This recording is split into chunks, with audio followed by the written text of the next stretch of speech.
Parle à Allah. Tu n'auras plus ce privilège. Profite. Et c'est quelque chose qu'on a délaissé. Demandez à Allah. Sayyidina Nabi sallallahu alayhi wa sallam, il dit, demandez à Allah même le sel pour votre nourriture. Qu'est-ce que veut dire demander à Allah même le sel pour votre nourriture? Tu es dans ta cuisine, tu prépares ton repas. Et tu as besoin de sel. Et le sel dans le placard, qu'est-ce que tu fais? Qu'est-ce que je vais demander à Allah? Le sel est devant toi. Et ta main, tu peux en faire ce que tu veux. Qu'est-ce que je vais demander à Allah? Qu'est-ce que tu vas demander? Alors que le sel est devant toi. Demande-le à Allah, même s'il est devant toi. Allah, donne-moi le sel. Ça veut dire, j'ai besoin de toi pour avoir ce sel dans ma marmite. Tu as besoin de lui? Tu as besoin de ta main? Qui c'est qui te donne la force pour la main? Il y a des gens qui sont comme ça, ils ne peuvent pas porter son sel. S'ils veulent te paralyser, ils te paralysent dans ta cuisine et tu ne peux pas avoir de sel. C'est vrai que c'est une tâche facile, mais parce que c'est Allah qui l'a rendu facile pour toi. C'est pas facile. Au contraire, c'est très difficile et c'est très compliqué.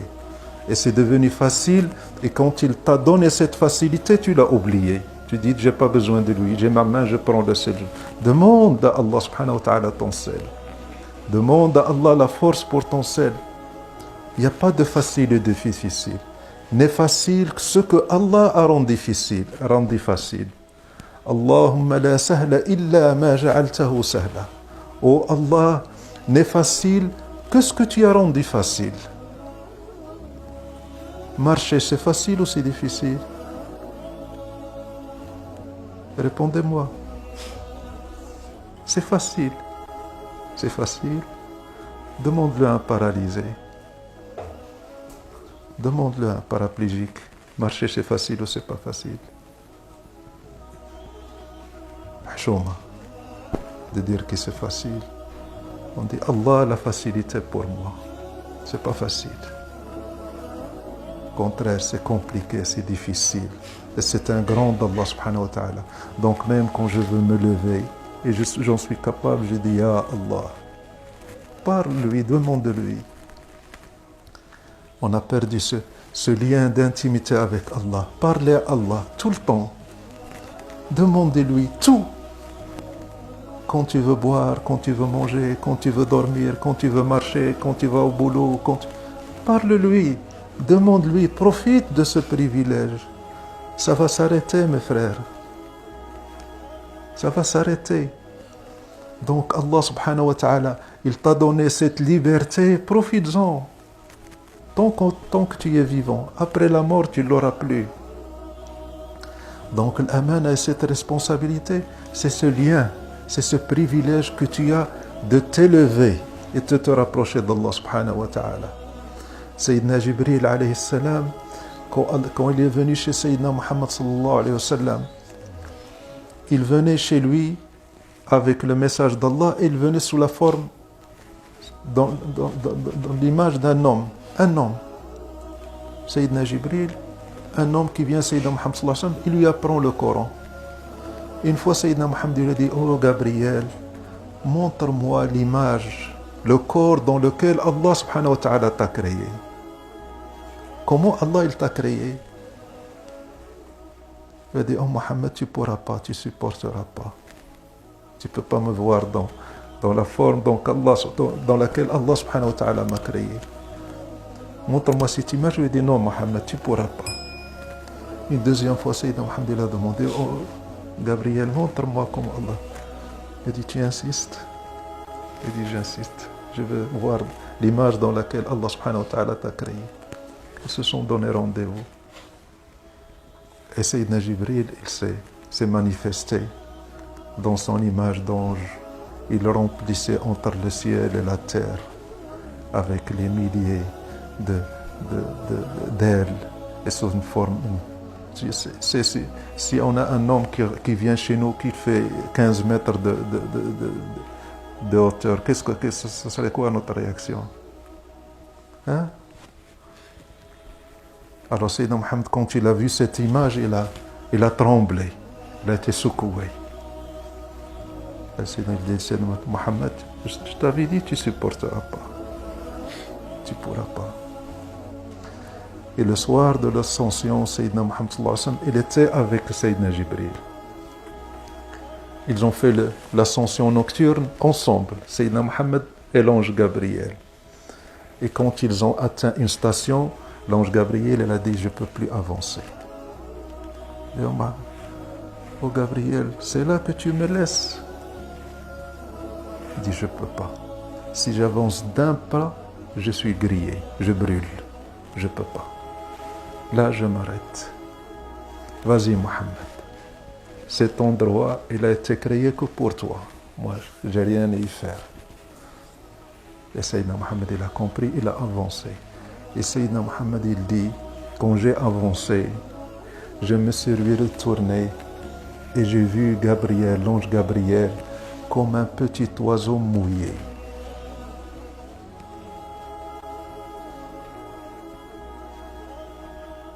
Ça veut dire que Sayyidina Mohammed, sallallahu alayhi wa sallam, il avait quelle taille? Dans quelle grandeur il était? Donc, chaque moment de la vie, il faut le passer avec Allah, sous l'aile d'Allah subhanahu wa ta'ala, et suivant les recommandations d'Allah subhanahu wa ta'ala. Tout ce que tu fais, tes mouvements, ta vie, quand tu dors, quand tu manges, tout est adoration. Et parle-lui. Il y a des frères et des sœurs qui viennent chez moi et me disent, frère, j'ai ce problème, j'ai eu ça. Je dis, est-ce que tu as demandé à Allah avant de venir chez moi? Est-ce que tu lui as parlé? Il t'a ouvert une porte pour que tu lui parles. Est-ce que tu as demandé à Allah? Il dit, non, je n'ai pas demandé. J'ai des problèmes avec mon fils. Est-ce que tu as demandé à Allah? Demande à Allah. Prie. Réveille-toi la nuit. Demande à Allah subhanahu wa ta'ala. Ne romps pas ce lien que tu as avec Allah subhanahu wa ta'ala. Et c'est ce lien qu'Allah subhanahu wa ta'ala nous a imposé. Les prières pour que ce lien existe. Avec le bâton, il t'a imposé 5 prières par jour. Pour que tu te mettes devant lui, que tu lui parles et que tu lui demandes. Allah subhanahu wa ta'ala t'impose que tu lui parles. Il te dit, parle-moi. Parle-moi par la force. Et tu te mets debout dans ta prière et tu lui parles. Et tu fais même pas, tu prêtes même pas attention. Allah akbar, alhamdulillah, Allah akbar, Allah akbar, salam alaykum, salam alaykum. Profite.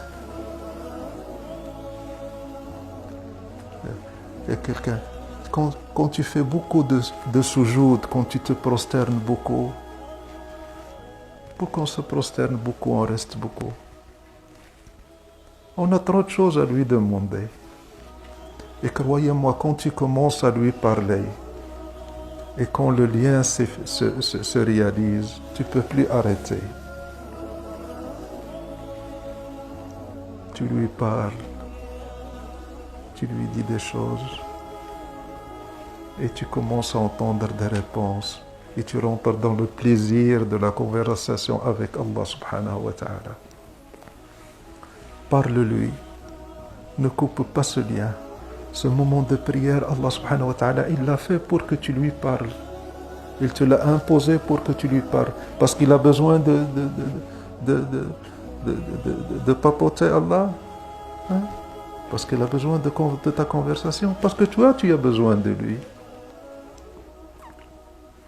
Donc si Allah subhanahu wa ta'ala nous a donné cette liberté, utilisons notre liberté pour choisir notre soumission à lui.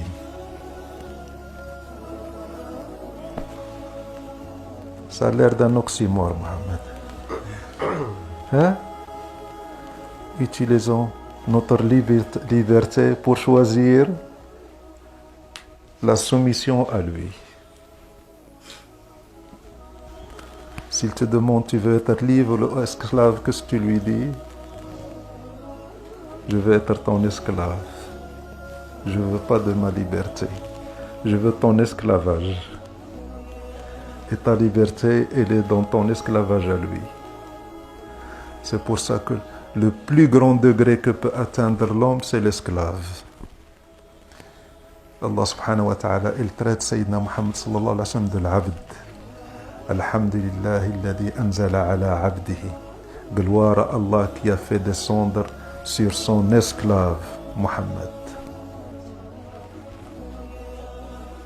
Donc, qu'est-ce que vous pourrez préférer, la liberté ou l'esclavage?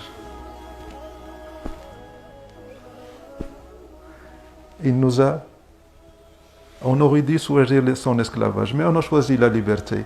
Et notre liberté doit nous conduire vers son esclavage. Quand tu te soumets à sa volonté, subhanahu wa ta'ala, tu deviens l'être parfait. Tu deviens la porte de sa lumière.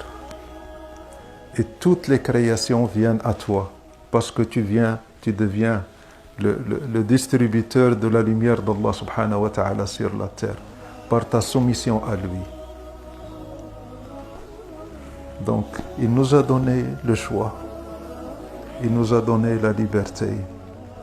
Mais on en dit à Allah, on ne veut pas de cette liberté, mais on veut s'en servir pour nous soumettre à toi, oh Allah subhanahu.